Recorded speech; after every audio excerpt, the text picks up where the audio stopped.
faisons-nous? Nous sommes d'accord pour être en marche pour la parité. Avec beaucoup d'autres groupes, beaucoup d'autres femmes, ce que nous souhaitons, c'est d'abord reconnaître une évidence. Cela ne se fera pas tout seul. Toutes les recherches le démontrent. La présence de femmes dans les organes décisionnels des entreprises résulte en une meilleure performance financière.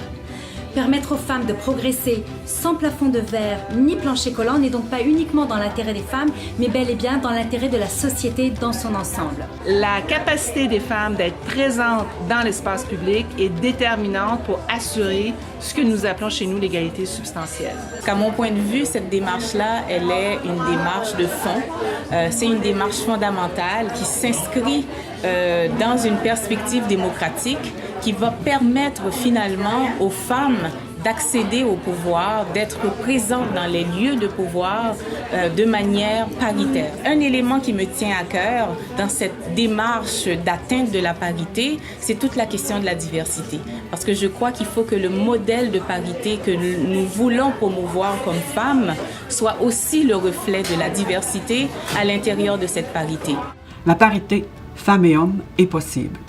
Messieurs Charest et Trudeau l'ont démontré en nommant tour à tour un conseil des ministres paritaire. Le premier en 2007 au Québec, le second en 2015 au Canada. Lorsqu'il y a volonté, il y a possibilité. L'Association québécoise des anciennes élus et anciens élus municipaux s'engage comme émissaire à inciter des femmes de s'investir sur nos traces en politique municipale et ainsi accélérer la marche vers la parité dans nos villes et villages du Québec. Certaines personnes voient les choses telles qu'elles sont et disent pourquoi, alors que d'autres rêvent de choses qui n'ont jamais existé et se disent pourquoi pas. Alors pourquoi ne pas oser faire les choses de nouvelles façons pour le bien de tous et de toutes? Pour bien représenter, il faut être représentatif. Les jeunes au Québec veulent des instances démocratiques à l'image de leur société. L'impossibilité d'arriver à la parité après plus de 75 ans d'efforts démontre la nécessité de concerter la société civile pour arriver à des solutions durables. Pour la CSN, c'est extrêmement important de mettre en place des mesures pour que les femmes accèdent à des lieux décisionnels, que ce soit en politique ou dans les conseils d'administration. On a toujours travaillé en ce sens-là et on va poursuivre ce travail-là.